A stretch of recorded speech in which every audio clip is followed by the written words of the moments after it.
Basically, personal vocation, in one sense, it's very, very concrete and particular, but it's also all-encompassing, meaning that it includes all of those aspects of vocation. Right? So when God calls Sammy and Jose and Elizabeth, he wants them to be holy, right? So they've been given this universal call to holiness, but in their own unique way. There's a great quote from C.S. Lewis where he talks about how all the tyrants of the earth are monotonously alike. But the saints are varied in their wonder and their beauty, right? That when we truly get into the groove of personal holiness, right, we're in unity with God, but he loves color and variety. And that's what the saints provide for us. Right, so in personal vocation, if we're responding to it, we're growing in holiness. We also, of course, have a state in life. My personal vocation as father includes that. And then also, of course, profession. One's profession is included in the way that they're uniquely called to respond to God and return to him.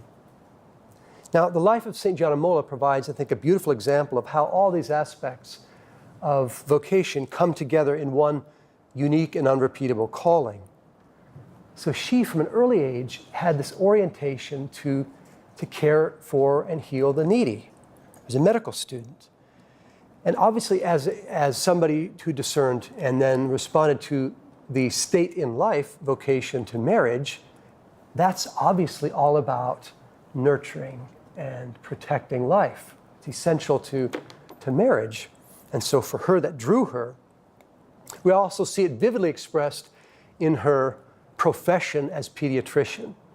But I want to talk with you briefly about the close of her life and how that in such a beautiful way illustrates a vibrant personal vocation as well. So in 1961, St. Gianna Molla was pregnant with her fourth child. All of her pregnancies before had been painful, but this was particularly difficult. So the doctors discovered a fibrosis in her uterus in 1961, and they gave her three options. She could have an abortion and save her life. She could have a hysterectomy as well, which would remove the fibrosis, of course, remove her uterus, and also result in the death of the child.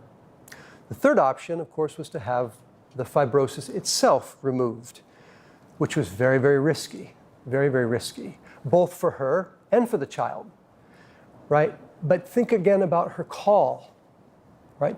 If the whole orientation of her being is to protect and nurture and heal life, then her calling is going to orient her decision in this matter. So she's not going to have an abortion as a faithful Catholic. That's off the table. But a faithful Catholic in that circumstance, as many Catholic women have done, would have chosen the option of the hysterectomy, right?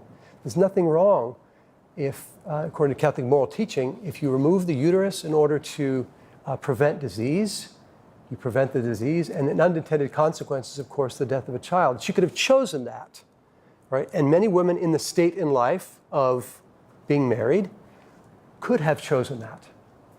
But she, in one sense, couldn't have chosen that because her whole being uniquely was around protecting and nurturing and healing life.